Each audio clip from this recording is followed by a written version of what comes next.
Before I introduce today's guest, I want to tell you about our one and only sponsor or advertiser. It's the Great Courses Plus. It's an app on your phone. Looks like this. For those of you watching, you just touch the app. It opens it up. And the access to hundreds of courses and therefore thousands of lectures is available for a monthly fee if you subscribe through my podcast. That is, you go to thegreatcoursesplus.com/salon.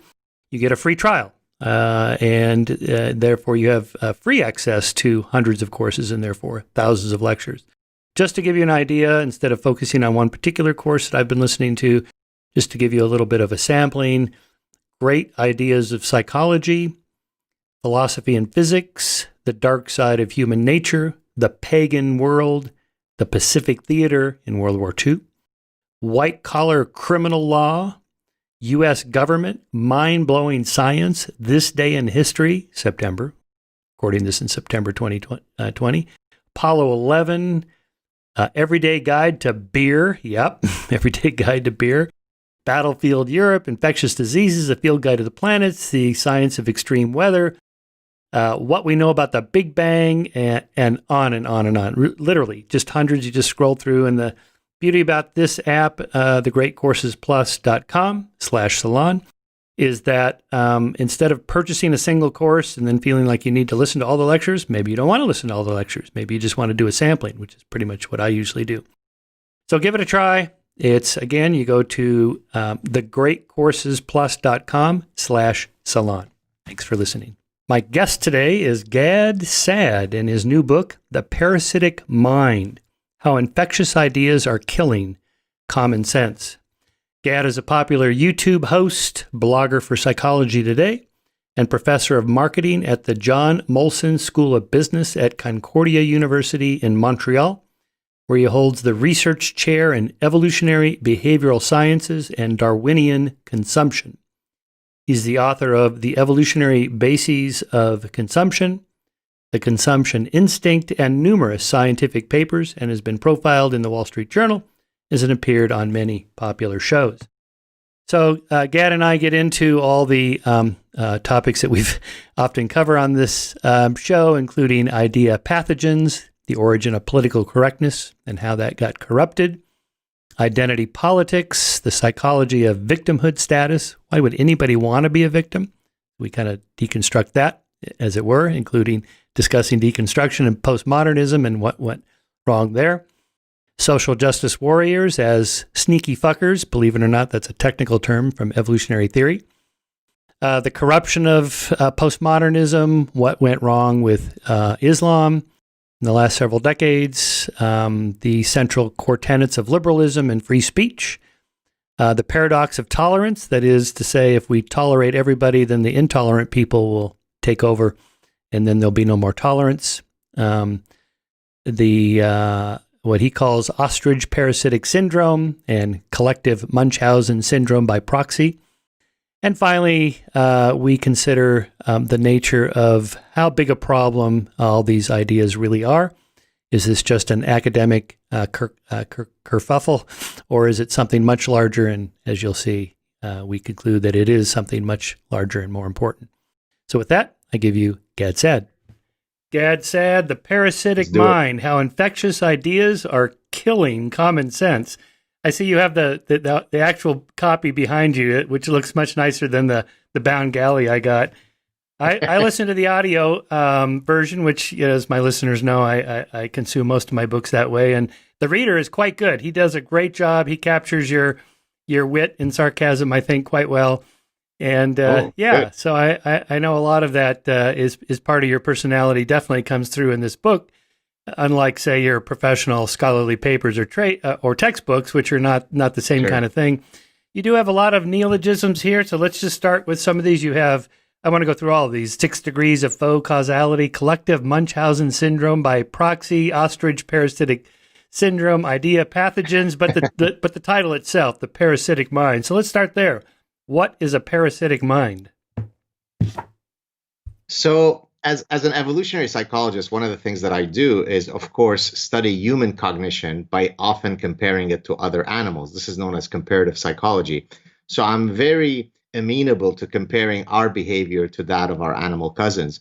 And so, with that in mind, I had noticed that the field of neuroparasitology, this is the field where you study how parasites affect the brains of their hosts. It's a fantastic field laden with almost science fiction type of, not almost science fiction, science fiction types of, body and mind body snatchers. And so the classic example, which some of your viewers might have heard me mention before, is Toxoplasma gondii. This is a parasite that can actually infect humans, but the classic example is that it can infect a mouse. When the mouse is infected with that particular brain worm, it loses its innate fear of cats. It actually becomes sexually attracted to the cat's urine, and that doesn't lead to a good outcome for the mouse. And so, taking that principle, I argue that human beings, of course, can be parasitized by actual brain worms, but there's a second class of equally dangerous parasites. I call them idea pathogens. These are bad ideas that can parasitize us and lead us into the abyss of infinite lunacy, hence the parasitic mind. So certainly in the past, we think of maybe communism or National Socialism, something like that, that captures the minds of the majority of people, or enough people to get power and actually cause harm. You're talking about other ideas that have infiltrated the academy. So let's just go through some of those and start with something like political correctness, which I often think of as starting off well-intentioned, say in the 1960s, and the kind of language we use to talk to other people or describe other people. Richard Dawkins makes the point that you can identify when a novel was written really down to about the decade based on the language used to describe Jews and blacks and women. And, when you read some of these old novels, it's almost embarrassing. It's like, oh my God, I can't believe they're describing people this way. We just would not do that. And it's not clear how that happened. It didn't happen from the top down by legislation. It kind of happened from the bottom up by all of us just kind of changing the way we talk about other people. That certainly seems like a good thing for moral progress. But then walk us through what happened, how it got to be to the stage where you have lists of microaggressions of things you cannot say or think. Right. Well, by the way, your original point that it starts off from a noble, cause is actually exactly the case for many of these idea pathogens. They start off with good intentions, but then, of course, the proverbial slippery slope takes you to all sorts of nasty trajectories. So in the case of political correctness, if I can continue with comparing it to animal behavior, the parasitic spider wasp is a type of wasp that looks for a spider to parasitize. It stings it, doesn't kill it, it renders it zombified, carries the hapless parasite down, the hapless spider down into its burrow, and then it lays an egg, and then the egg, as it's hatching, eats the spider in vivo while the spider is still alive. Well, political correctness is exactly the sting of the spider wasp, because it zombifies us into being quiet, slowly leading us, instead of to the burrow, to the abyss again of infinite lunacy. Why does it happen? Well, because at some point, it became more important to protect people's feelings than to pursue truth. So in the book, I talk about the field of operations research. So maybe I can explain it in a second and then please. Continue my answer. Operations research is an applied mathematics field that tries to solve optimization problems. So for example, there's the classic traveling salesman problem, which basically says, suppose you've got 5 cities as a traveling salesperson that you have to visit, and you have to visit each city once and never returning to the same point except back to point A. What is the optimal algorithm that you should pursue to minimize, say, time of travel? So optimization problems are often used in many areas of human endeavors, but certainly in business, where you're trying to minimize or maximize something. Well, when it comes to universities, the objective function that you should be trying to maximize or optimize would be intellectual growth, right? Whereas if you now have a competing optimization criterion, which is whilst minimizing hurt feelings, or minimizing hurt feelings becomes more important than pursuing truth, that's when political correctness goes amok. Yeah. Well, let's say you're a student in an undergraduate class, you're Jewish, and one of your fellow students says, don't let the kite speak, or something like that. Now, should he be free to say that? Should the university be free to say, hey, you can't talk to Jewish people that way. You can't use those words. It's politically incorrect. What's wrong with that?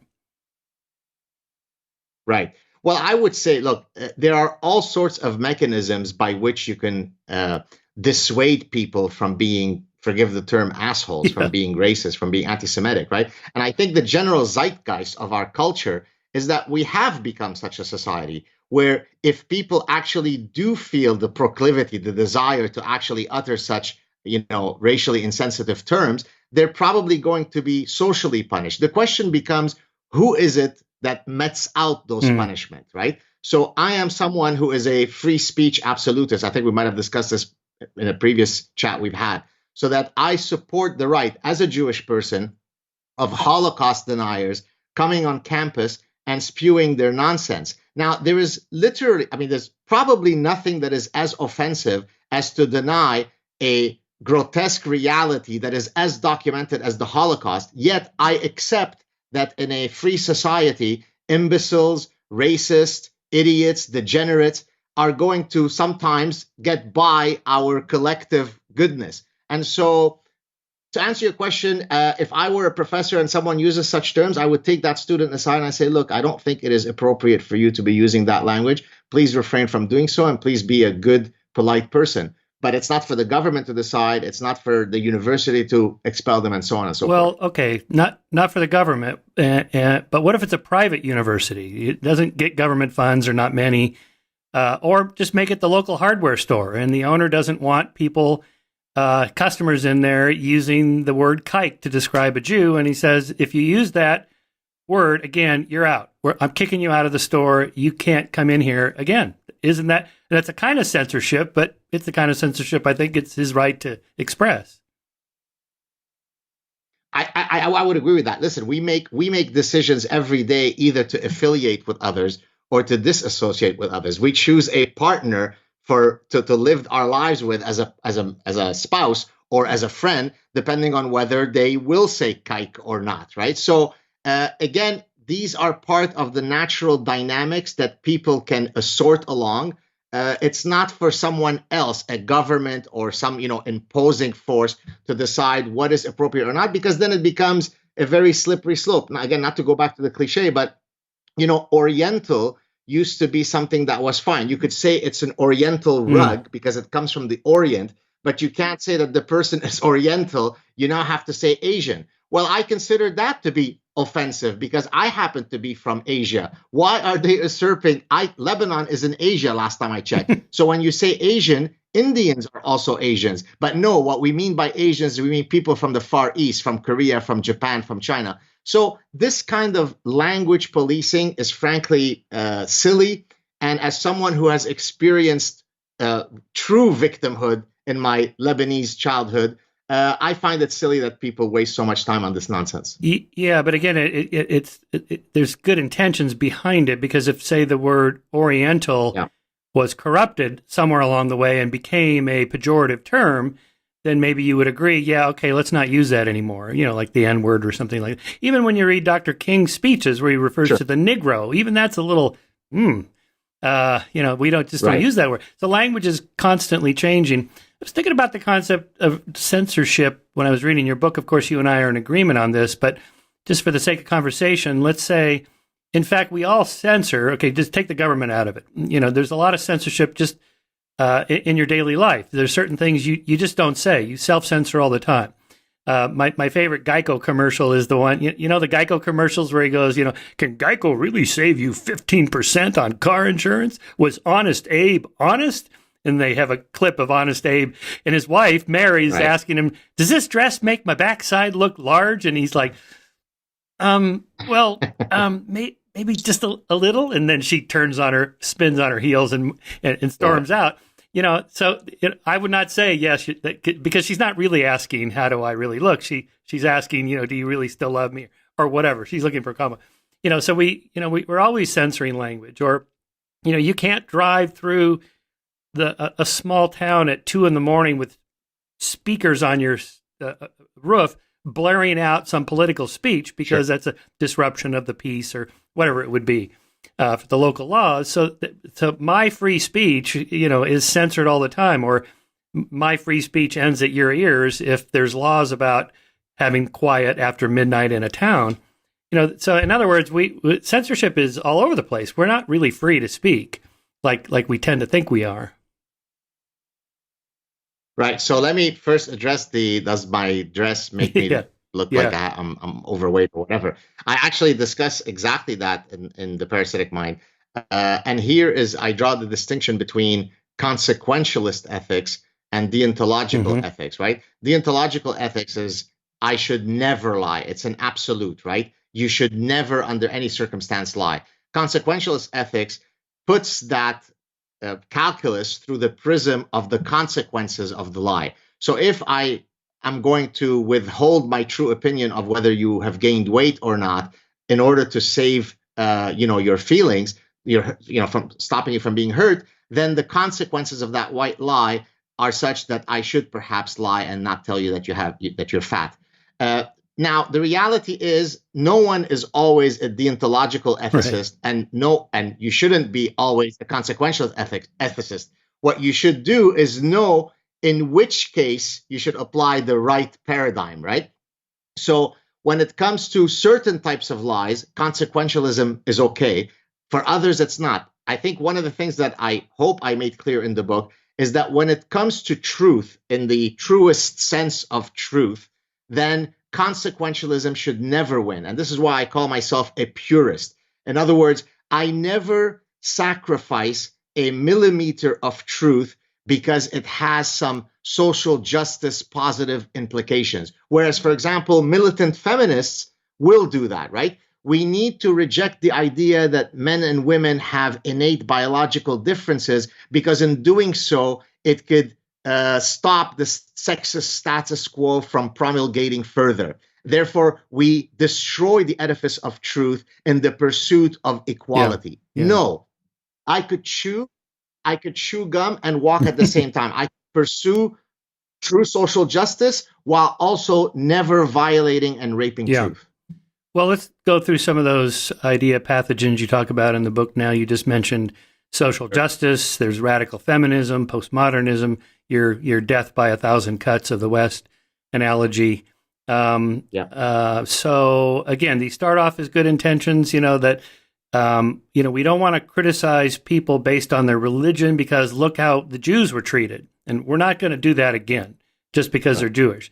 So the moment somebody then, talks about Islam and, liberals say, oh, well, we shouldn't be criticizing Islam.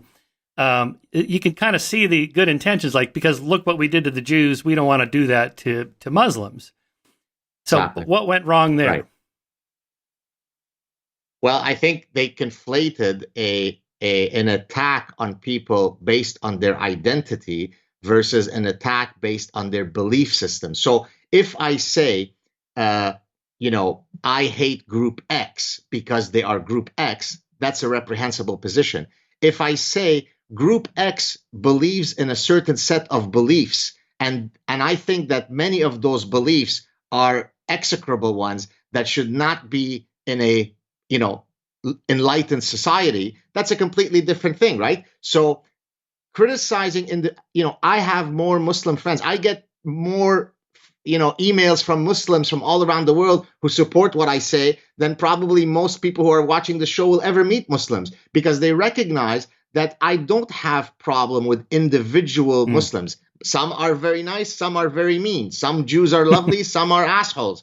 But I could look at Islam, which is not something to be debated. Islam is codified in the Quran, in the Hadith, the sayings and deeds of the Prophet of Islam, Muhammad, and in the Seerah, in his biography. And so I can go to those books, and I don't have to engage in mental gymnastics and hermeneutics and say, what does Islam say about Jews? What does Islam say about, gays?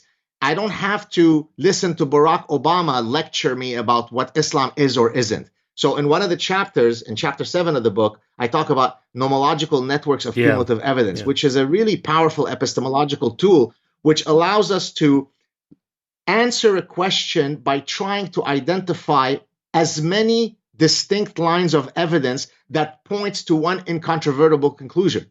So maybe Islam is the most peaceful religion in the world. Maybe it's the most violent in the religion in the world. But I will let the data decide that. I won't let my emotions and my hysteria do that. Yeah, I love that chapter because I like that whole convergence of evidence, as I call it, or William Ewell called that the consilience of inductions. Independent lines of inquiry pointing to the same conclusion strengthens our confidence in that conclusion. So with Islam, part of the problem is, asking the question, is it a religion of peace or is it a religion of hate or whatever? It's not, that's too black and white. That's too categorical. It's, when you have over a billion, 2.2 billion people or whatever, you're going to have a whole spectrum across the board. So I guess what we're asking is in a fuzzy category sort of way with, fuzzy on the edges, but here's a category. And it's significant enough that, 65% of the people believe in a Sharia law should trump any kind of constitutional government of the country that's Islamic, say, then we would say, yes, that's a religion of X, something like that. So kind of walk us through your lines of inquiry of how you conclude that, in fact, Islamic ideas are essentially dangerous to Western values. Right. So I'll give you a few in the book. I have a whole bunch of distinct lines, but I'll give you as many as you want. So I could, for example, start with the most basic analysis of the canonical texts of Islam. So hermeneutics is the approach whereby you interpret text, right? So you can use a methodology called content analysis that allows me to, study scientifically the content of existing text. Before I get to Islam, let me give you an example of that, say in consumer psychology. So if I want to study, has the portrayal of women in advertisements changed over the past 50 years? Well, how would I do that? I can't do an experiment. I don't ask a survey. I don't conduct an observational study. I actually go to existing text. In this case, it might be magazines from every 10 years. So X number of magazines from the 1950s, the 1970s, and currently. And I will do a content analysis on the manner by which the women are portrayed. Now, the content analysis is only as worth as how good your coding scheme is. What's a coding scheme? So, for example, I could say, I am going to code every time that a woman in an advertisement is either shown in the kitchen or in the labor market. So it's a very clear, unambiguous coding scheme. So then I can go through these 50 years of advertisements and I could very objectively answer the question, has the portrayal of women changed in particular ways, X, Y, Z, over the past 50 years? Now let's apply that methodology to Islam. I could study the contents of Islam to tell me how often does it pontificate words of love? How often does it pontificate or calls to hatred towards the kafir? The kafir in Arabic is the non-Muslim, the non-believer, right? I don't have to guess. I don't have to interpret. I don't have to listen to George Bush. I could count it. It's there, black and white. You can't say, oh, but you don't understand because you don't speak Arabic. Well, I speak Arabic, right? So it becomes very difficult for you to delegitimize it. And I can come up with an absolute conclusion.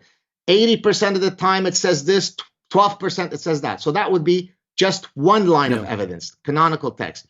I could look at the number of wars there is around. So wars between Christians and Muslims, Christians and Jews, Muslims and Buddhists. So I could look at all the hotspots and see if there are any common threads that runs through all these.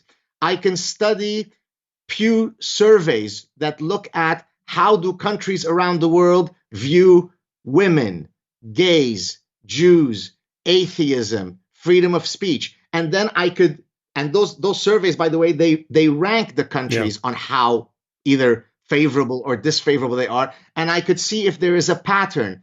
I could look at databases of terrorist acts over the past 20 years and look at whether there is a common thread. I could look at data that looks at converts from religion A to B and whether the ones who are converts are more likely to commit terror acts.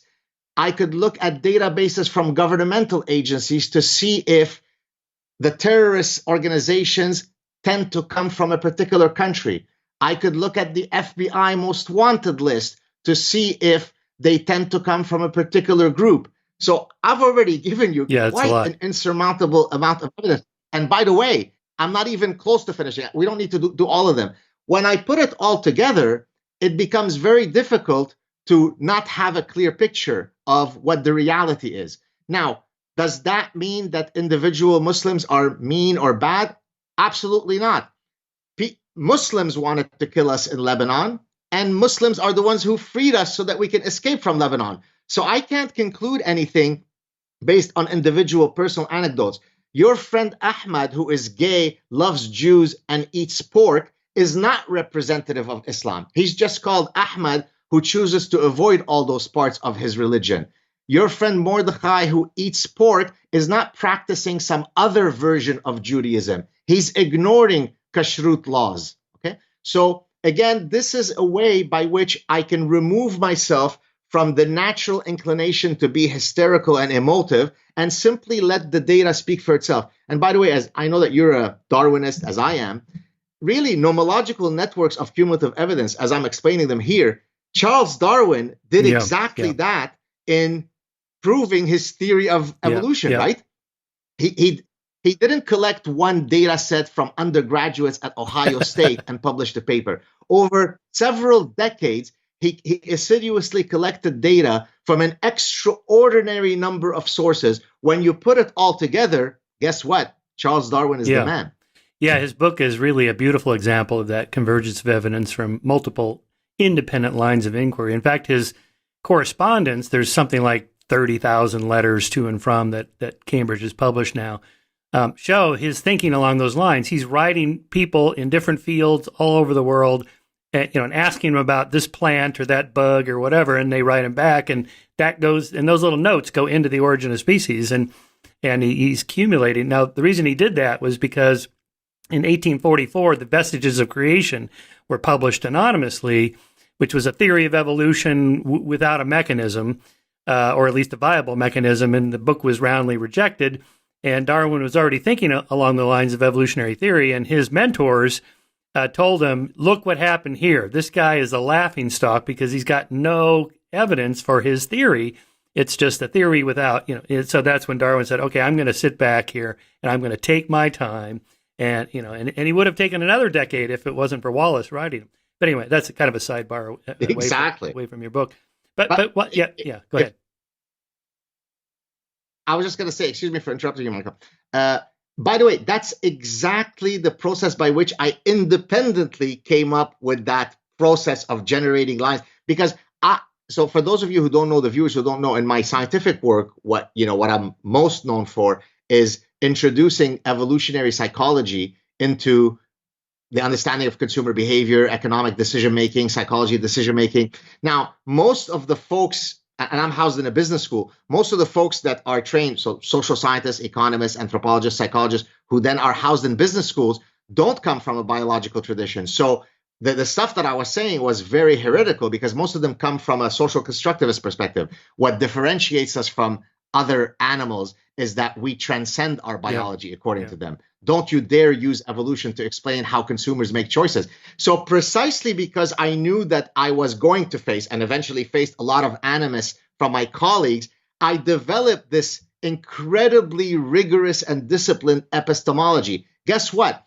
I'm going to drown you with so much evidence that your tail is going to be between the tail is going to be between your legs, and you're going to leave the room. You're going to come in trying to attack me, but then I'm going to drown you. So in that chapter, I give examples that I've actually used in my scientific work. So for example, if I want to prove to you that toy preferences are not socially constructed, it's not because parents are sexist and they give little Johnny the toy, the gun, the toy gun, and they give little Linda the Barbie doll, and that's what starts a cascade of gender role socialization. I could drown you in so much evidence from developmental psychology, from pediatric endocrinology, from comparative psychology, all of which point to the fact that there is definitely a hormonal and biological signature to toy preferences. So in some sense, because we deal in a field that triggers a lot of emotions, evolution, you're almost forced to be a very disciplined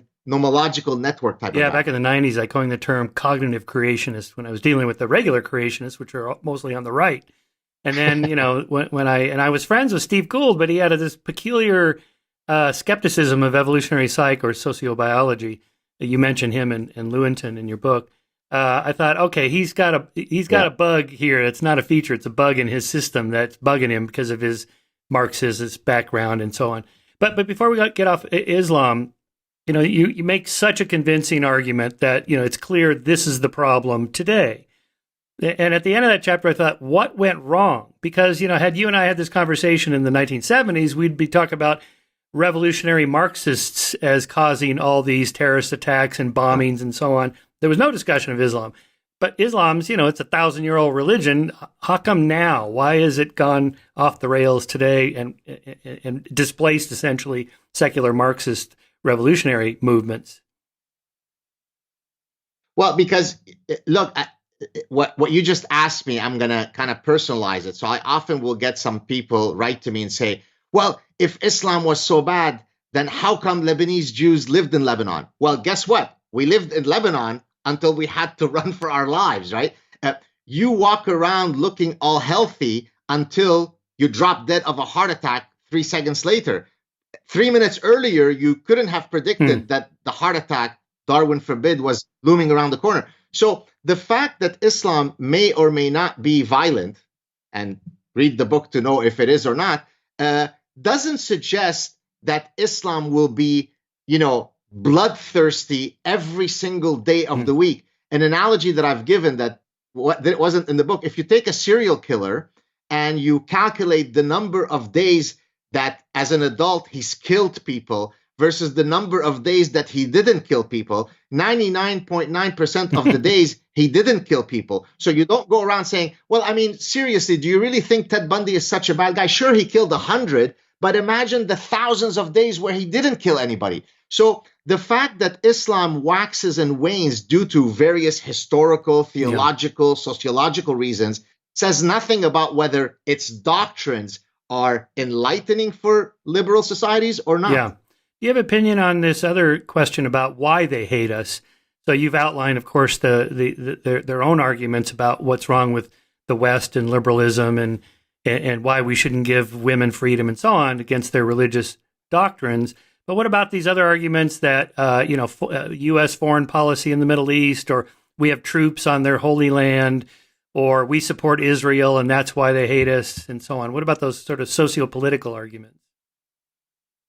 Yeah. So this is what I call, a guy says, I committed this terror act because of my God. He quotes the 17 passages, and then some highfalutin, nuanced thinker from University of Nebraska tells us that it is due to a wide range of ketogenetic, paleobotanical, sociocultural, biosocial factors. So the more bullshit you add in your that's what I call the concatenation strategy, right? I add a bunch of fuzzy terms that mean nothing to say that, it could be due to all sorts of things.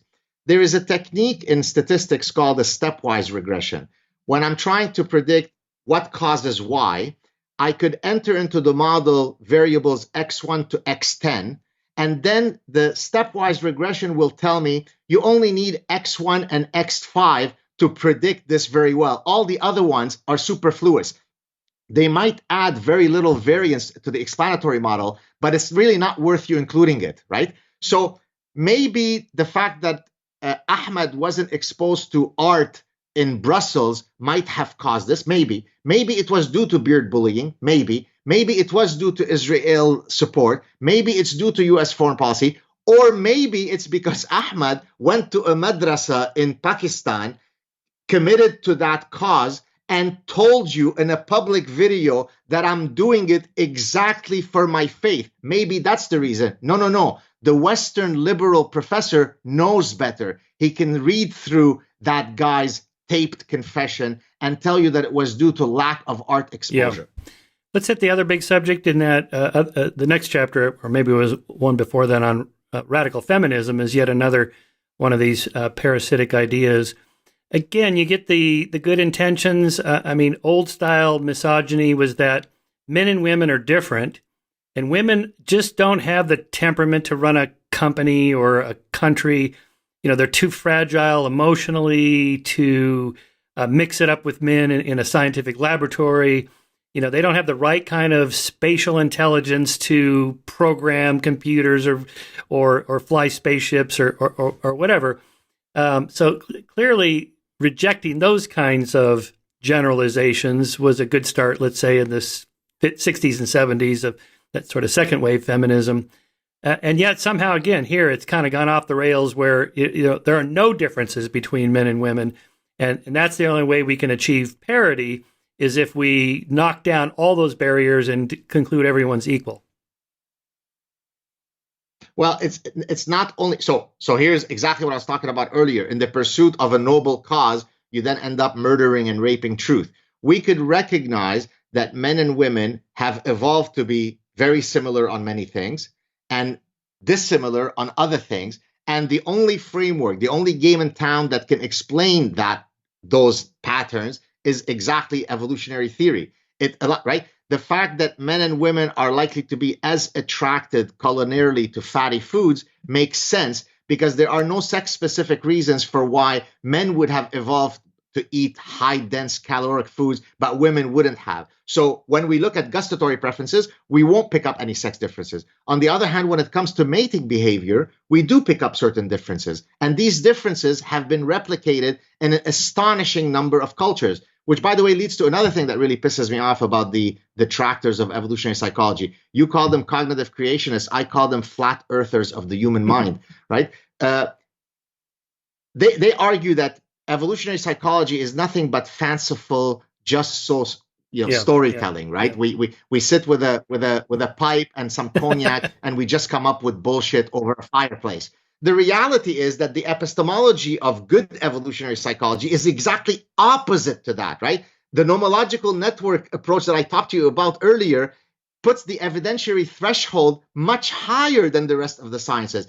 Before I can conclude that something is a human universal, like let's say a sex difference in human mating, I have to replicate that finding across 70 different cultures that vary on every possible dimension to show that it is a human universal. So the idea that we just pontificate nonsense while smoking a pipe is an affront to what truly happens, right? So that's the first thing that's a problem with militant feminism. But they've now gone much further. They've not only argued that there are no sex differences and everything is due to social construction, but now even the epistemology of knowing, the scientific method, is itself suspect. It's a patriarchal enterprise, right? That's why we have feminist mathematics, feminist epistemology, feminist glaciology. I mean, who knew that ice was patriarchal? Yeah. When I read that article, I thought, this has got to be The Onion, or this has got to be a Boghossian type hoax, an Alan Sokal type hoax. And so I actually contacted the university and they go, no, this is real. I'm like, okay. Yeah. So well, I'll tell you a story, and I don't know. Yeah, go ahead. No, I was just going to say, if you can't tell the difference between the fake paper and the real paper, then what are we talking about here? Absolutely. As a matter of fact, by the way, the Boghossian stuff, as before it had come out, some of us knew about what was happening. Now, at one point, I had seen a paper, and I contacted Boghossian, not knowing whether that was him or not. And it was just like a very short text. I said, Boghossian, is that you? And he cracks up laughing. Yeah. So that's the incredible thing of many of these grievance studies, because you really truly don't know if they're satire, if they're real, if they're fake. But by the way, the postmodernists have a way out, right? That's exactly what they did with Sokal, right? For your viewers who don't know the Sokal story, let me just briefly summarize it. Alan Sokal is a physicist who decided to write a hoax postmodernist article on gravity and social construction of gravity and all this kind of stuff, which was accepted in a top postmodernist journal. And then he admitted to his hoax. And then the response was, oh, but that doesn't prove anything, because we could extract meaning from the article that is idiosyncratic to us. So then how do you falsify that it's bullshit, right? That's the beauty. It's like It's like when you are trying to falsify the efficacy of touch healing, right? If you falsify it, as a young kid has done and published a paper in JAMA many years ago, I think she's the youngest author to ever publish a paper in JAMA, Journal of the Academy of Medicine, whatever, Association for Medicine, and so on. They said, oh, the reason why the touch therapy didn't work is because you're putting it through the rigor of the scientific method. So it's affecting the energy fields. I mean, no one knows this kind of argumentation better than you, right? Yeah, that was Emily Rosa, Emily Rosa, the little Emily Rosa. Yeah. Yeah, it's a great story. Right? Her mother's a nurse, Linda Rosa, who was watching one of these videos of these therapeutic touch practitioners one day, and Emily was 10 at the time, and she had to do her 4th grade science project, and she was going to do this one thing. She said, I think I'll put this to the test. And so it's a beautiful example because she wasn't testing, does it work? Because what do you mean by work? How do you operationally define work? I felt better, or my headache went away, or my arthritis attenuated. She doesn't have time for a 6-month or 2-year epidemiological study, whatever. She just wanted to know, could they detect the human energy field? Full stop. And they couldn't, beyond chance. Exactly. So if you're not detecting the human energy field when you say you're manipulating it, then what are you doing? Anyway, so yeah, I love that story. As a good example, you don't need particle accelerators, $1 million grant from the National Science Foundation. You can do it with a cardboard table and a piece of cardboard. And I'm going to add to what you just said, and it demonstrates how the scientific method is truly liberating, not only from our individual identities. There is no Lebanese Jewish way of knowing. There's just knowing. There is no indigenous way. So that a 10-year-old, as long as she assiduously follows the protocol of the scientific method, could herself be a participant in science, and she could publish a paper in JAMA. I mean, what could be more liberating to the human spirit than that? It creates true democratization of knowledge. So the 2 core themes of your book are freedom and truth, and that universities have kind of lost their way. You did a little informal survey of the number of times the word truth, usually in Latin, appears in the motto of the university, and yet a lot of them seem to be moving away from that toward this kind of social justice. These terms alone have been kind of hijacked. I mean, if you ask me, are you in favor of social justice? Well, of course I am. Do you think Black Lives Matter? Of course I do. But that's not what actually is being asked. Do you believe in this particular political movement that we happen to be calling social justice movement or the Black Lives Matter movement? It's like, well, what's entailed? And then you list off all the things. I'm like, well, no, I don't think violent rioting is a way to, whatever.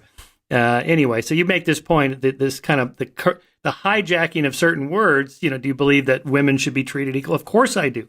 But then it usually involves something radically different than that.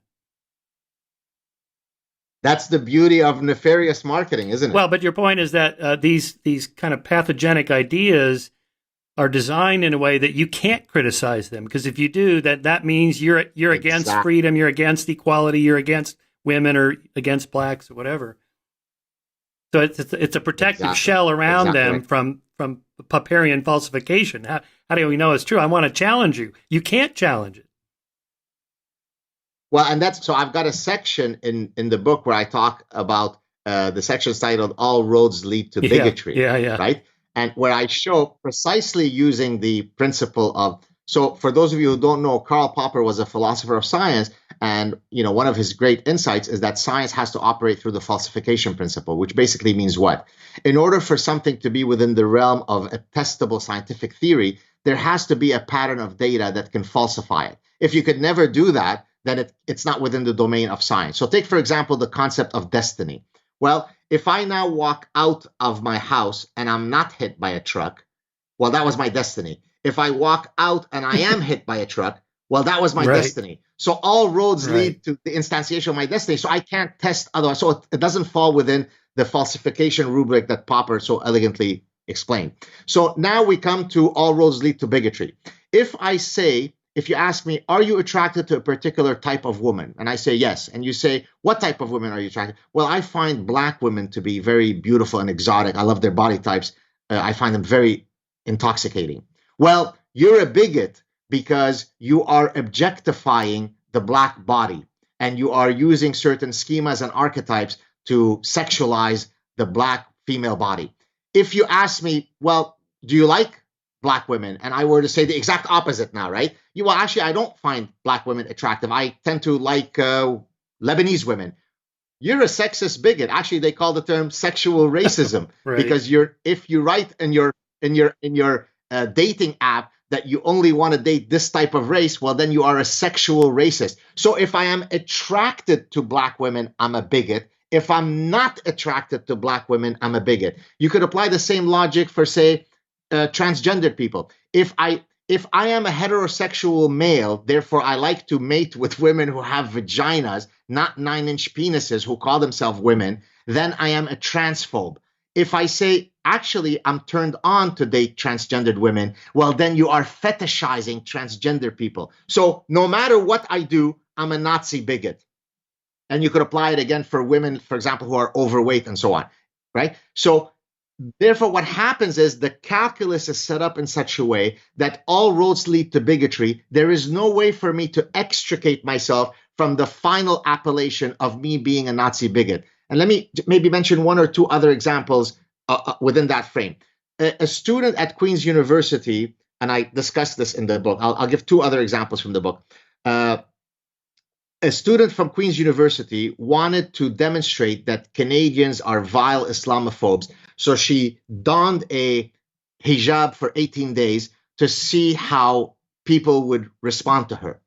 And to her surprise, and undoubtedly to her disappointment, she found that Canadians were incredibly gracious, kind, and polite to her. Now, did that falsify her premise that Canadians are Islamophobe? Oh, no. Their latent hatred of Muslims caused them to overcompensate by being so kind towards her. And I'm going to leave the last one, the best one, for last. A Jewish doctoral student at Hebrew University, a diehard liberal, bleeding heart liberal, let's hate ourselves Jew at Hebrew University, wanted to demonstrate that the IDF, the Israeli Defense Forces, were engaging in rampant rape of Palestinian women. So she goes out to study that, and she doesn't find a single case of sexual assault from IDF soldiers on Palestinian women. Did that resolve it, that they are really good guys? Absolutely not, Dr. Shermer. It demonstrated that those Jews are so disgusting. They so other the Palestinian women that they weren't even worthy of being raped. I wish I were being satirical, but I'm not. That's what the book is about. Idea pathogens can remove the capacity to engage in human reasoning. Yeah, and it just leads to the silencing of anybody. I mean, the way you describe that, if somebody asked me if I'm attracted to Black women or not, I just wouldn't answer. I'm afraid to even open my mouth, because either way, I'm a bigot. So what's the point? And that's what you're talking about there. That kind of censorship is actually even worse or more dangerous than what the government could do, or at least in the same category. Let's talk about, what do we want to talk about here? I love the section on social justice warriors as sneaky fuckers. and we don't have to label this podcast as explicit, because that's an actual technical term from biology, evolutionary biology. Yes. So that came up in the 70s, where various animal behaviorists and zoologists found that there's something called sexual mimicry, right? Or kleptogamy. You surreptitiously steal a mating opportunity by pretending you are something else. So you see it in some fish, you see it in various animals. And so again, as an evolutionary psychologist who looks at other animals to study their behavior to then draw parallels with humans, I said, wait a minute. It seems, and actually one of the first times that I publicly pitched that idea, I think one of the first times was the first time that I had invited Jordan Peterson to come on my show. This is about 4 or 5 years ago. And there's a great clip that people, has become viral all over the internet, where I pitched the male social justice warriors as sneaky fuckers to Jordan, and his reaction was really delightful. He just starts cracking up. Jordan can be quite a stern sort of figure, and that really, got to him. And so basically what I argue is that male social justice warriors are engaging in this sneaky fucker strategy. What they're basically doing is they're demonstrating how sensitive they are, how sweet they are, so that they can.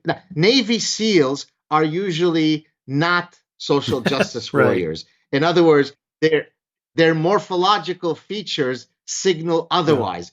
And in the book, if you remember, Michael, I go to movies to come up with examples of classic movie characters that are, and the classic one is in the movie Pretty in Pink in 1985, I think, where there is this famous character Ducky who's hanging around this girl all the time, being kind of like a hapless, sneaky fucker. Hopefully, if I'm nice to her and she steps on me long enough, eventually she'll give me a mating opportunity. Well, that's exactly what those male social justice warriors are doing. And by the way, I was going to empirically test this idea with one of my graduate students until the goddamn coronavirus came along. And so, because we were going to collect salivary assays to measure the testosterone levels of people as they answered these surveys, so that hopefully we can establish that there are some physiological and morphological differences between male social justice warriors and non-male social justice warriors.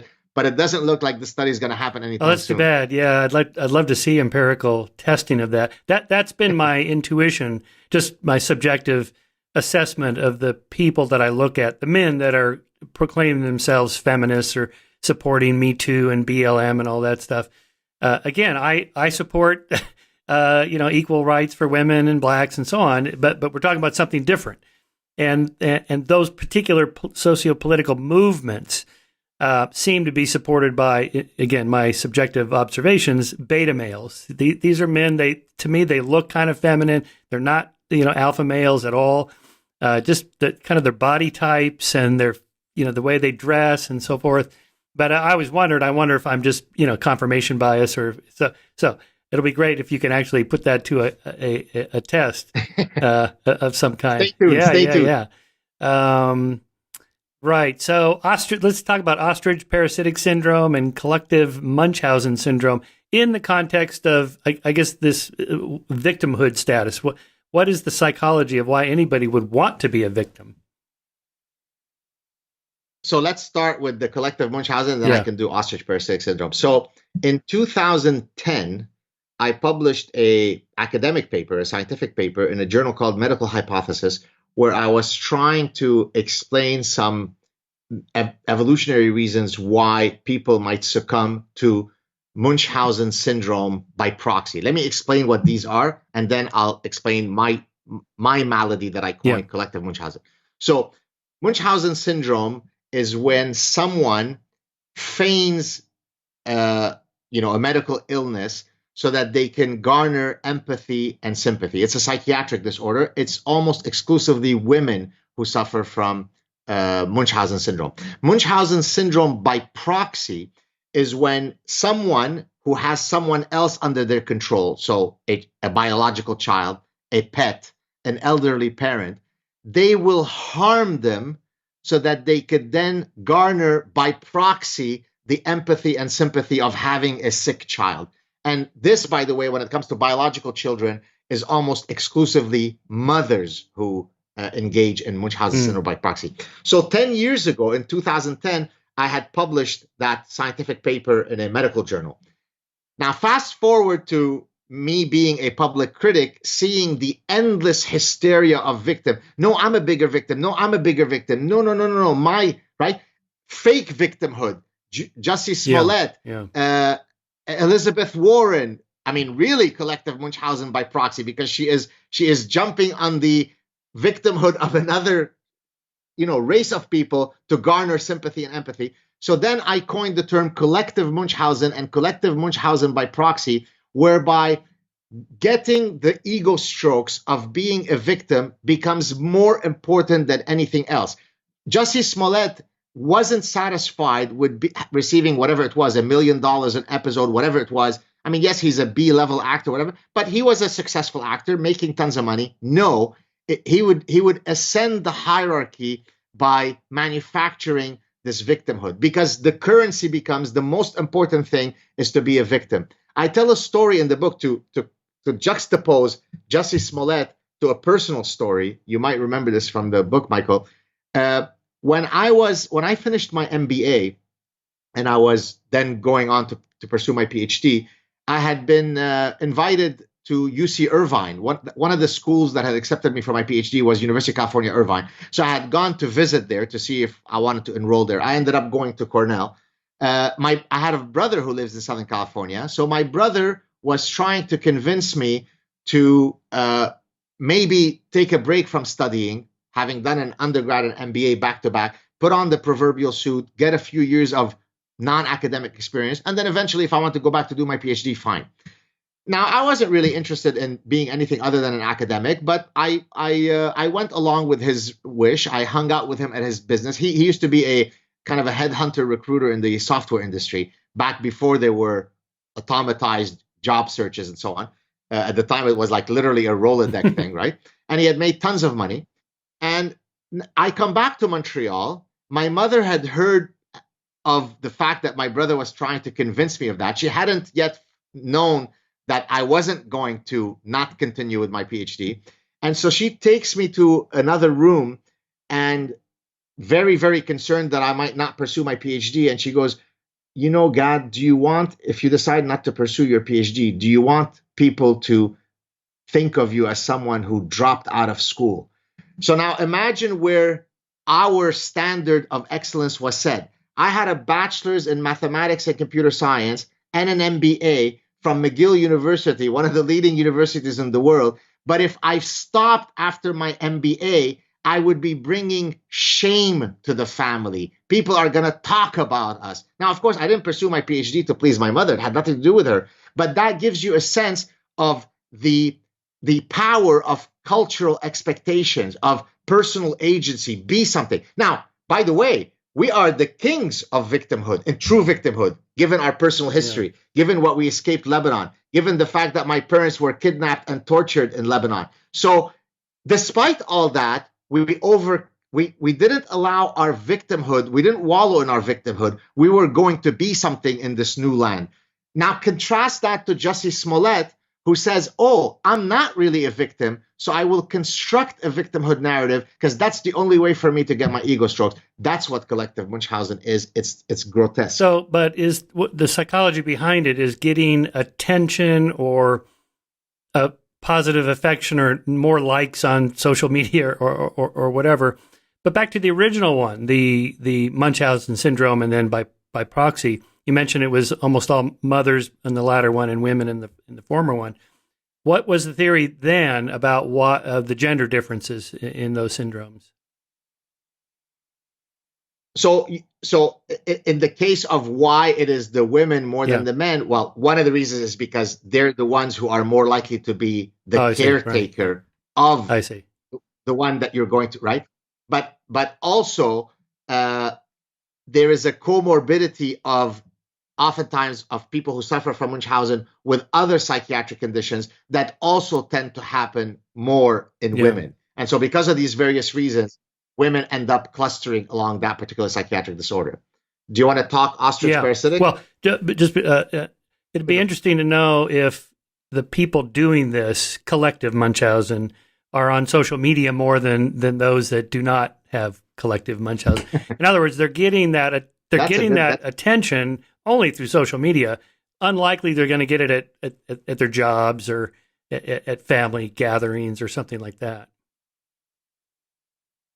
Yeah, absolutely. By the way, before we go to ostrich, you kind of prompted something in me. So for some of your viewers who may or may not know this, one of the persuasion tools that I use in my arsenal of persuasion toolbox is satire, right? Because I use that as a very powerful way to demonstrate some of the grotesque lunacy that takes place. So I have many different lines of satire, one of which is I have a series where it's hiding under the desk series, where I am so afraid of something and I hide under the desk. Now, where that came from is precisely from seeing the astonishing, the laughable, the embarrassingly laughable collective Munchausen I would see even on my personal Facebook page. So when Donald Trump was elected president in 2016, now these weren't some quacks on my personal, these were oftentimes, female professors, right? And they were all so afraid to go to campus tomorrow because I am a woman of color and I don't know if in some rural campus in University of Maine it will be safe for me to go to campus. Right, because the day that Donald Trump was inaugurated, he was setting up roadblocks where, white males can go to the right and to the left are all the women of color who are going to be gang raped by his, death militias, right? So the reason why it angers me and it triggers that ire in me, well, first because I'm a purist for truth, but because it really offends my sensibilities as a true victim, right? I have seen what it is to have nightmares for 25 years after escaping Lebanon. And I discussed this very briefly in the book, where I talk about two of the recurring nightmares I would have is that there are bad guys coming into the house to take us, and I have a gun, but then I run out of ammunition, or the gun locks, and then I wake up in a complete panic, right? So when people come from environments where they literally didn't know if the next second they were going to be alive, and they have all these hysterical schmucks who don't appreciate the beauty of the United States. Now, this doesn't mean that the United States is perfect. It doesn't mean that it hasn't done bad things in the past. But in the grand collective memory of the human experience, the United States is something that you truly want to consider as laudable. But they're so desperate to be victims that they start reinforcing each other. I hear you, Janice. Me too. I'm scared. I'm so terrified. And I find it so disgusting and so grotesque that that's how I then mock it and satirize it. It's an interesting technique. I have no idea if it affects people that actually think along those lines. I'm curious why you think they do. Is it something in their background? I mean, why is everybody not like Jocko Willink that just say, buck up and do more burpees and be a man, grow a pair, or what do you call it, testicular fortitude? Some of us do feel that way. Others just don't. And I don't know if it's their background or it's part of their big five personality, just, temperament or whatever. Maybe there's some more empirical research for you there. I went to a safe space meeting a few years ago at the university where I teach, and it was mostly an LGBTQ thing, and because I was curious what it was all about, and they were mostly just kind of complaining about assholes that made remarks about being gay. Like for example, one guy was saying he was walking along the sidewalk on the fringes of the campus with his partner holding hands, and some guy in a pickup truck, as you might predict, made a remark, something like fucking gays or, faggots or something like that. And I'm just thinking, yeah, okay. So, there's assholes. That's just the way it is. I'm a cyclist. I ride out a couple hours a day on the roads, and inevitably somebody drives by and says something to me, and it's like, fuck off, asshole, and I just blow it off. So, and without denying anybody's actual victimhood status, or not even evaluating that, I guess the question is, okay, so it's true. Now what? What are you going to do with that? And so one of the points of your book is that, nurturing a victimhood status corrupts your ability to think clearly or move forward with your own life to make progress and meet your own goals if you're wallowing in that kind of victimhood status. Exactly. And to use a term that, the term might have been introduced by your very good friend, Nassim Taleb, but anti-fragility is a concept that it's not him who coined it, right? The truism, squeaky doors don't break, refers to the fact that you need to have resilience, a system that is anti-fragile, that doesn't break up the second you give it a stressor, is a good quality to have in the system, right? So that's exactly what it is to be anti-fragile, right?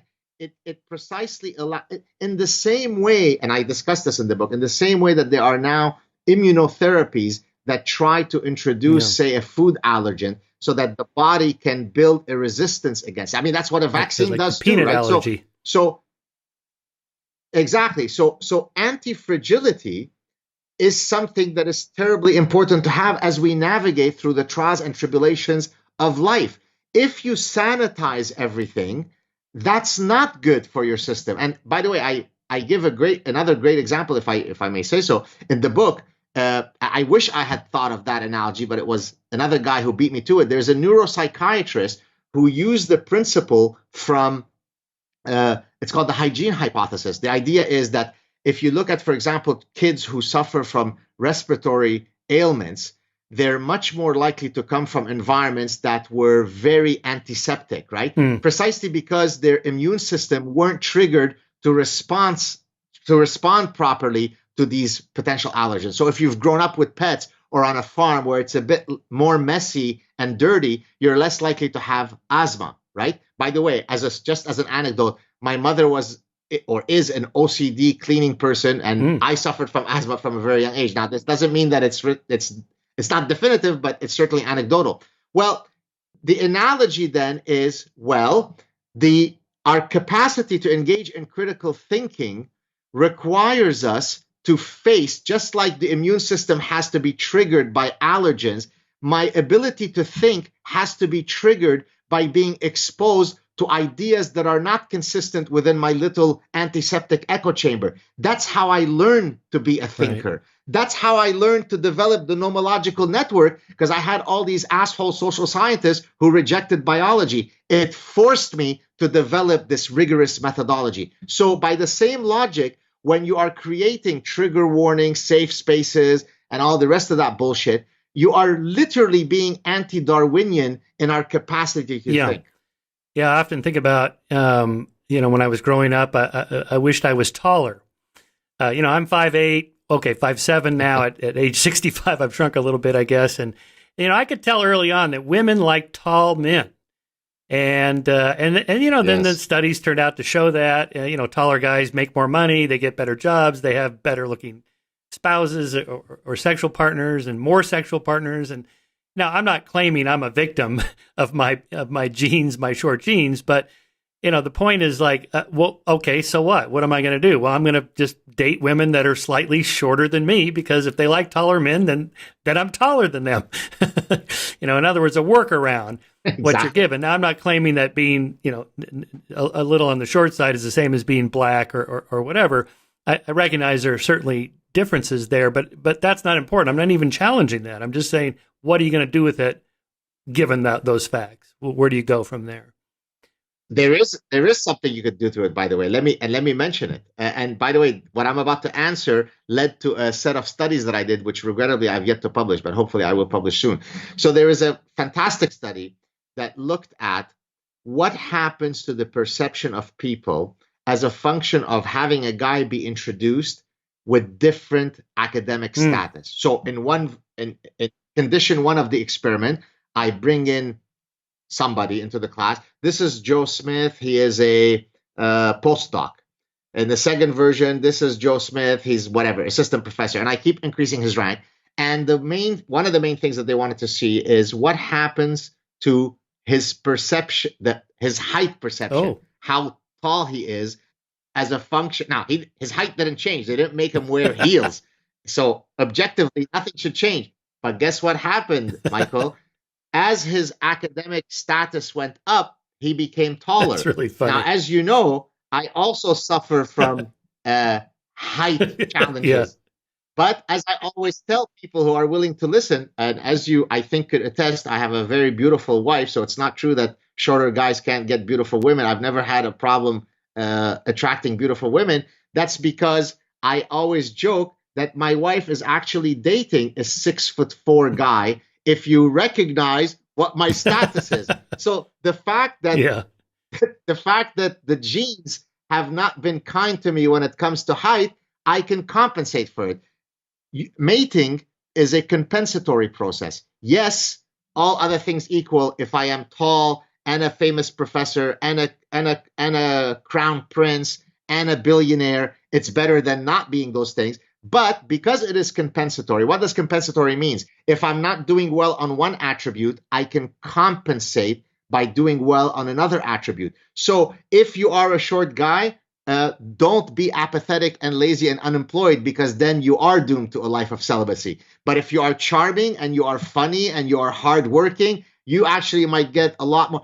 Pablo Picasso had a long, long lineup of gorgeous women wanting to mate with him. He was very short, shorter than both of us, ugly, fat, bald, not good looking in the least bit, but he had more women than you and I could ever count because he was Pablo Picasso. But he didn't break Wilt Chamberlain's record. He did, although I have calculated that number, and it seems suspect. I think what was the number? 20,000 or 10,000, whatever it was. It would be like 2 a day for his whole life. And basically, I calculate, as someone who in the past has suffered from bronchitis, where it would take me out for 2 weeks at a time, I'd be super sick. If he had bronchitis one time and he wasn't able to perform for the next 2 weeks, then he'd have a lot of catching up to do. So I take the 20,000 with a grain of salt. I would too, yes.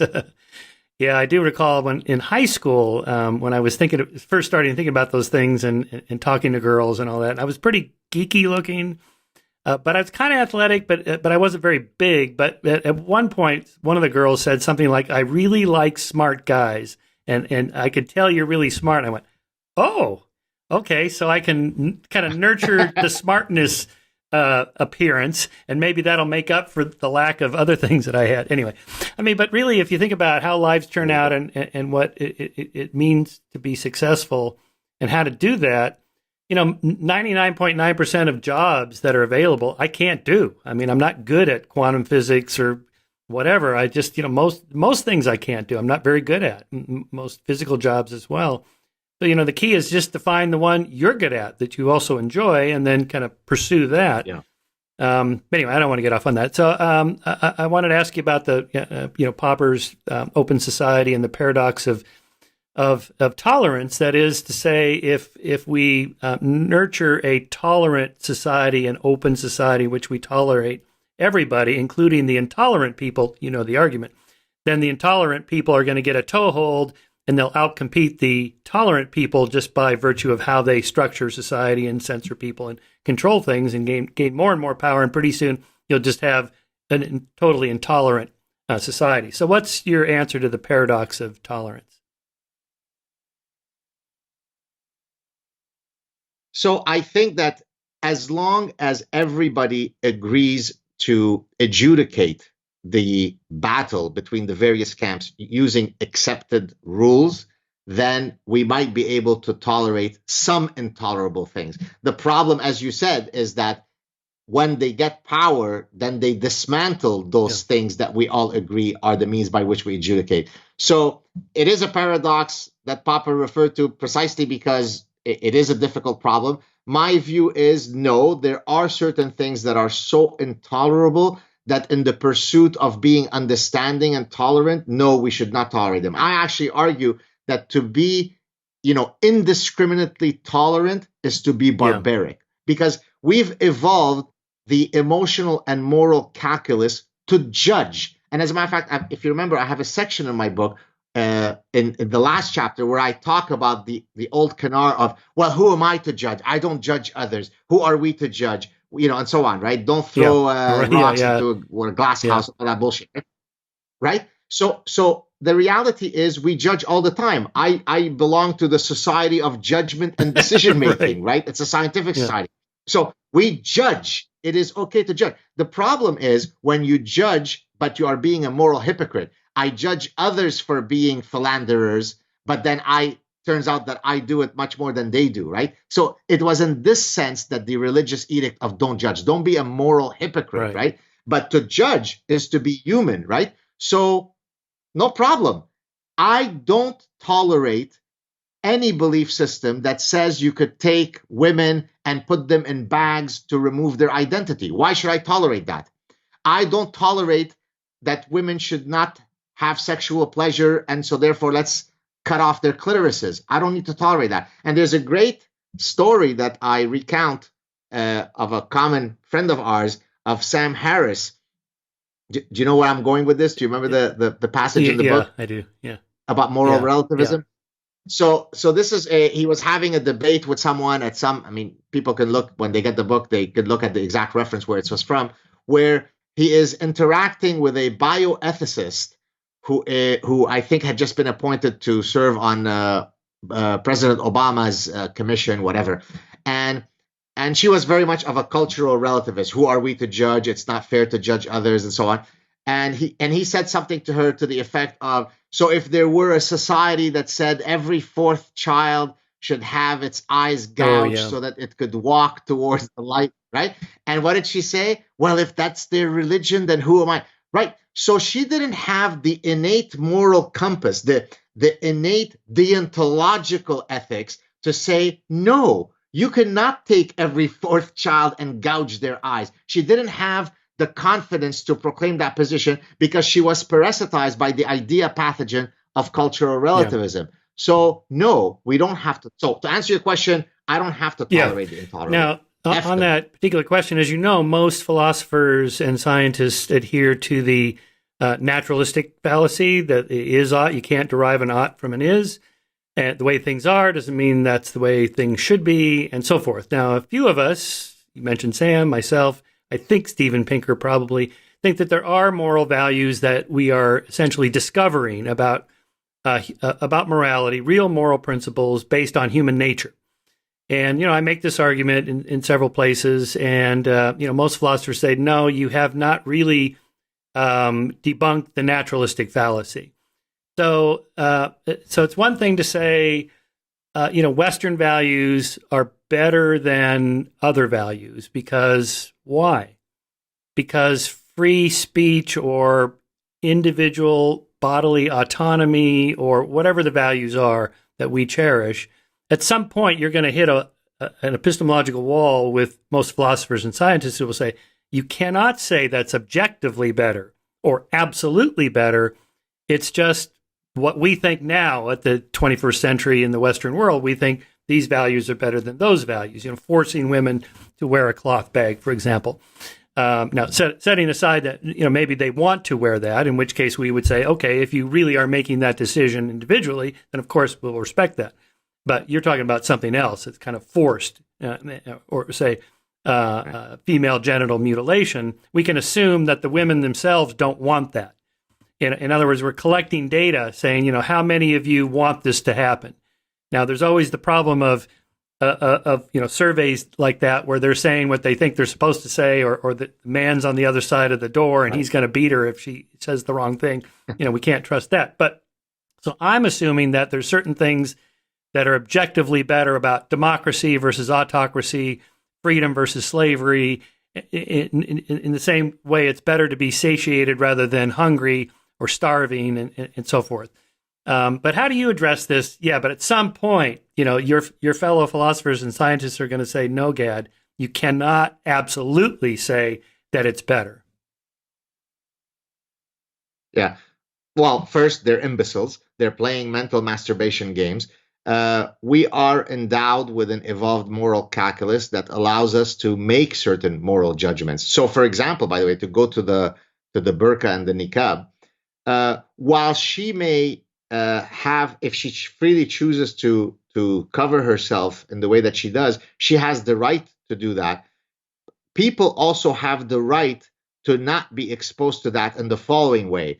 It is incontestable that we've evolved to use our dominant sense, which is vision, to be able to detect the intentions of another by reading their faces, right? So I quickly look at you. Look at Paul Ekman, the eminent psychologist who spent his career studying micro cues of the face, right? So when I go to a playground, this, by the way, came up during my chat on Sam Harris's show, where a bunch of truly naturally lobotomized imbeciles wrote about how, Islamophobic I was, because I was recounting a story of my then very young daughter. She must have been 2 or 3. We didn't have any other children at the time. And we were taking her to a local park to play. And in the middle of the park, were standing these bunch of what ostensibly you would think are women, but I can't tell, in complete black, niqabs and burqas, or burqas. And everybody was so jarred, including my daughter, that we got back into the car. And these Western imbeciles then start saying, my God, what an idiot. How could he think that that's bad? So you think walking into a playground with cloths I don't know if these are pedophiles. I don't know if they are male murderers. I don't know anything other than people are walking in black robes as ghosts. That's not jarring. That is consistent with evolutionary principles. Or is it anti-evolution in that I can't even read your face? I can't know if you're masturbating at the sight of my daughter because I can't see you under this robe. So to those philosophers who are pontificating nonsense, no, I judge. There are absolute moral truths. Okay. Yeah, I don't know if I go as far as say they're imbeciles, because it's pretty much every philosopher I've ever met, people we know and scientists. They almost all agree at some point you're inserting a Western value that is not it's not discovered, like planets traveling in elliptical orbits, not perfectly circular orbits. There are no more values that are the equivalent of that. Now, I disagree with that, but most people think I'm wrong to say that. And and to say like freedom's better than slavery, absolutely. That's kind of the low-hanging fruit. I'm not sure I could say a regressive tax is objectively better than a progressive tax. At some point. So give me an example that they would use that's not as obvious as slavery is bad. Maybe the burqa. So, like, for example, the counter argument might be in the Muslim world, Western women running around in bikinis, given the male, that so-called male gaze, giving the male psychology, our evolved psychology, and how visual we are, and what seeing that does. It's better for our culture if the women were covered up. Don't run around half naked because it causes the men to go crazy.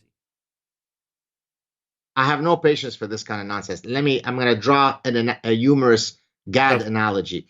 You know what also solves brain cancer? The decapitation of a person.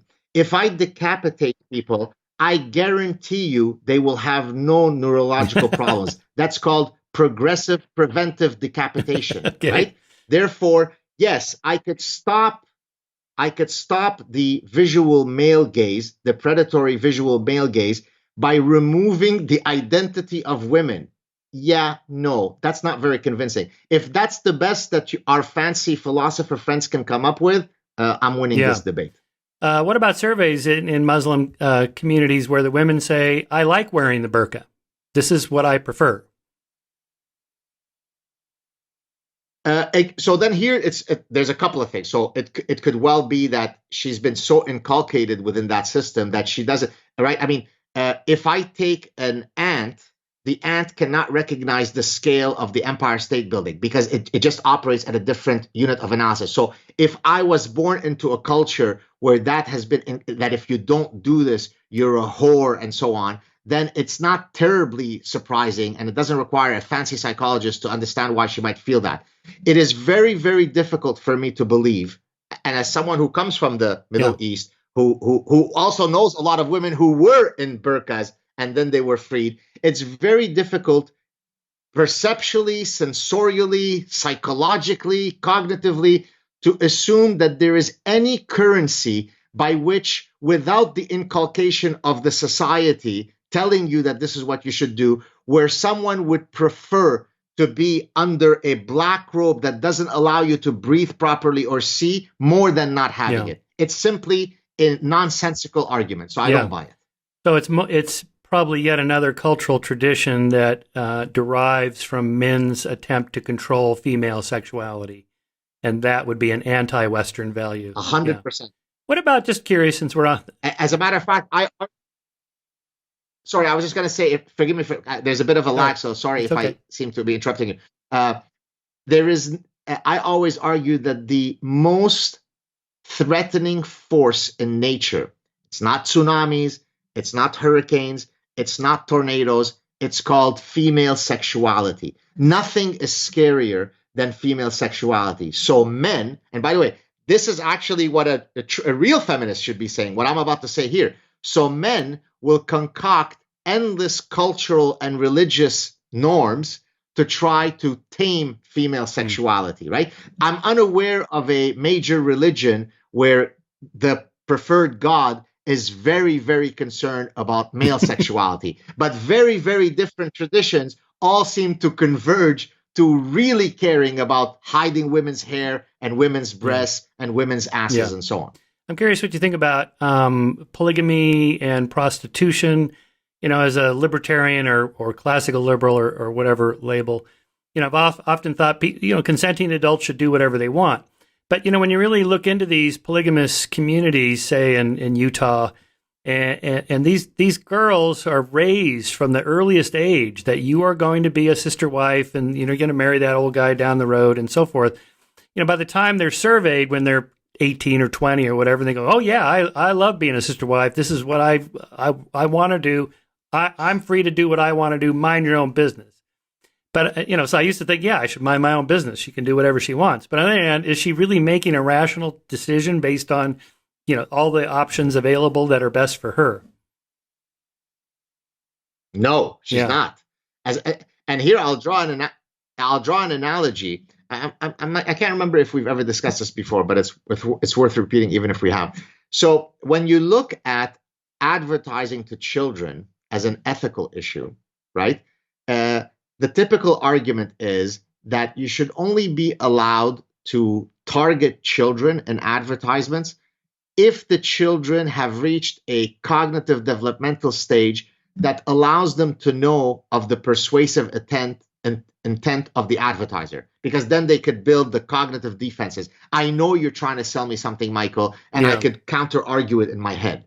But below a certain age, I don't know that. And therefore, my brain is too easily influenceable, and therefore you shouldn't be allowed to target me. Now, so I'm not allowed to target you to sell you cereals or to sell you chewing gum, but guess which product I'm allowed to target you straight out of the womb? And I think you know the answer to this one. Which product is that, Dr. Shermer? It could be the sex-related ones.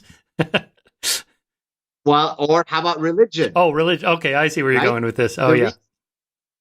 See where I'm going? So it is too dangerous and too immoral and absolutely illegal to try to sell you chewing gum before you're 12, but it is totally moral within the parental agency of the individual parent to feed you endless parasitic ideas straight from the get-go of coming out of your mother's womb, because religion, right? So look at the hypocrisy here. So this is why, by the way, many of these idea pathogens that I discuss in the book, postmodernism and radical feminism and so on, are now, and white fragility and the rest of the nonsense, critical race theory, now it's becoming earlier and earlier that we expose. So it started in the universities, but now it's happening in high schools, and now it's moving to elementary schools, because I got to get to that malleable brain as early as I can so I can truly parasitize you. Yeah, again, on the related topic of prostitution, I always thought, well, consenting adults,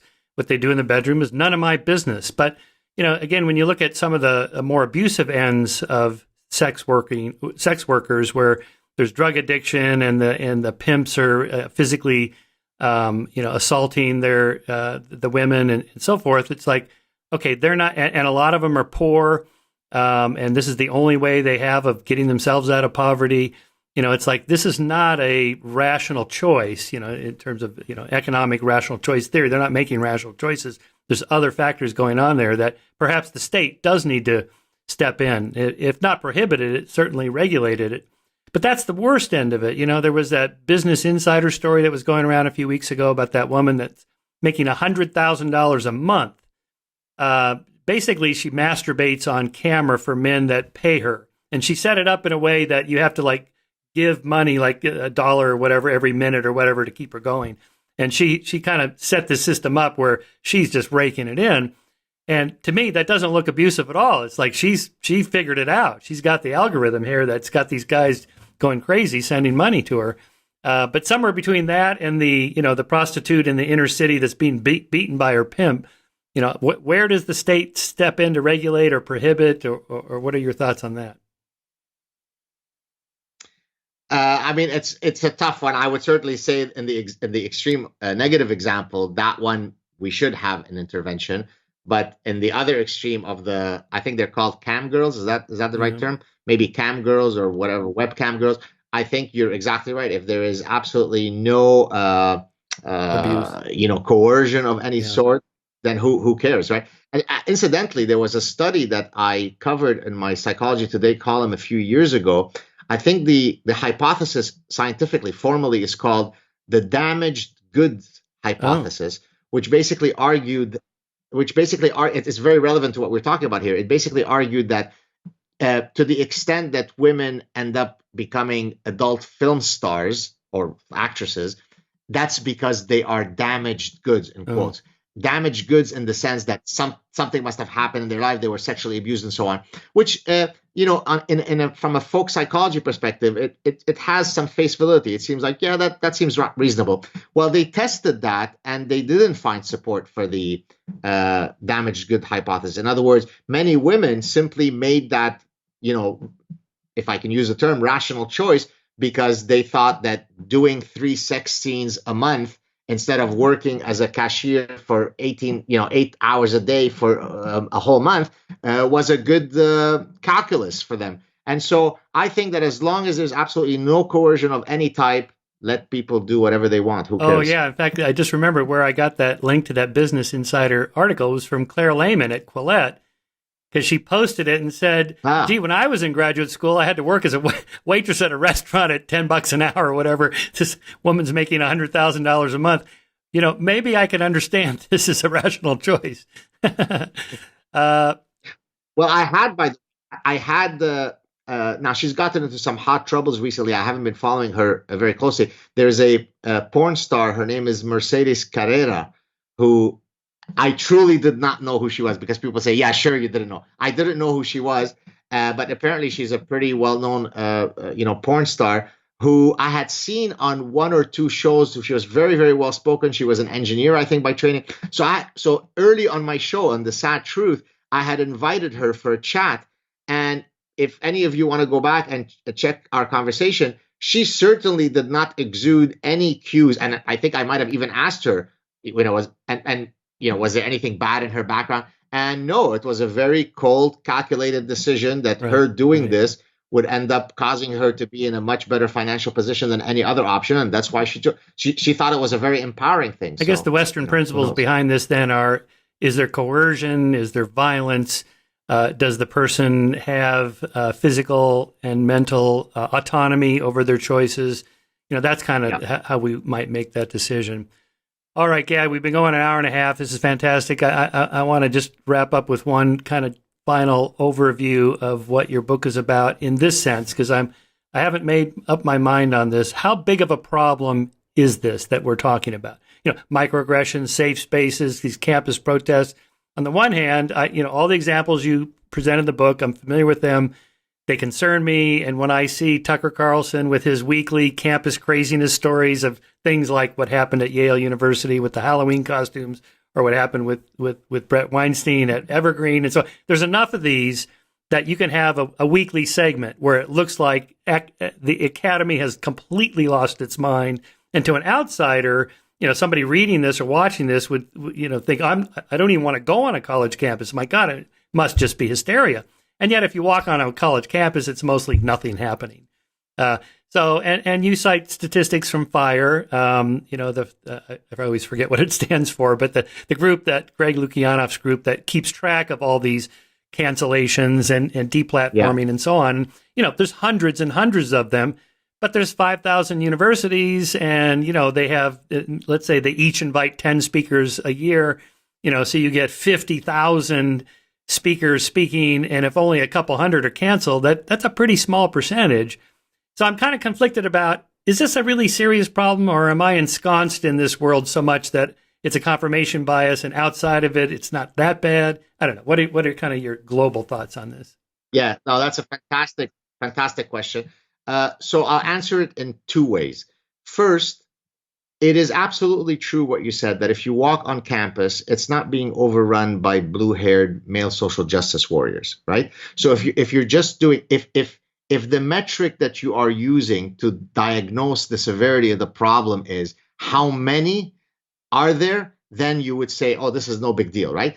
But then the analogy that I would draw is I would ask someone who levies that concern or that point is how many people did it take to bring down the Twin Towers? Was it 190,000? Was it 19 million? Was it 190 million? Oh, no, it was 19 people, right? So the number of people that can cause cataclysmic problems is not an indication of, the downstream effect. So that's one. So is there tons of blue-haired people on campus? No. Is this a phenomenally important set of issues? Absolutely. Why? Because each of these idea pathogens that I speak about in the parasitic mind, that's why I use the death by 1,000 cuts. One issue might be okay. Two might make the society a bit more sick. Put all of the collection of commitment to have a departure from reason, from freedom, from individual dignity, from the scientific method, and then look at the downstream effects, then you get into some serious problems. So, and let me give you a specific anecdote. I receive thousands of messages from professors, from students, from parents of students, now from people in industry who have to take religion, diversity, inclusion, equity seminars, where they have to say that they are such pigs because they're white, because they suffer from toxic masculinity.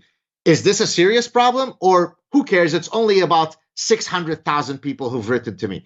So in other words, the ethos that makes our society great, and that doesn't make Lebanon, the one that I escaped from, not great, is that it has a protective belt of values that allows us to flourish.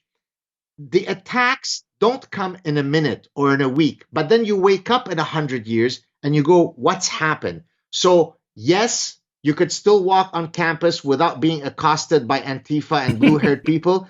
But if you extrapolate to where we're going, it is a deathly important problem. Perfectly said, Gad Saad. The Parasitic Mind, How Infectious Ideas Are Killing Common Sense. I love the book. I think it's an important book. I hope it's widely read, especially the last chapter where it's kind of a call to action and it ends in an optimistic, upbeat note like we can defeat these ideas. I'm glad you're out there doing it. Keep it up on social media. You are a real champion out there. Thank you so much, All right. Michael. Thank you so much. Cheers.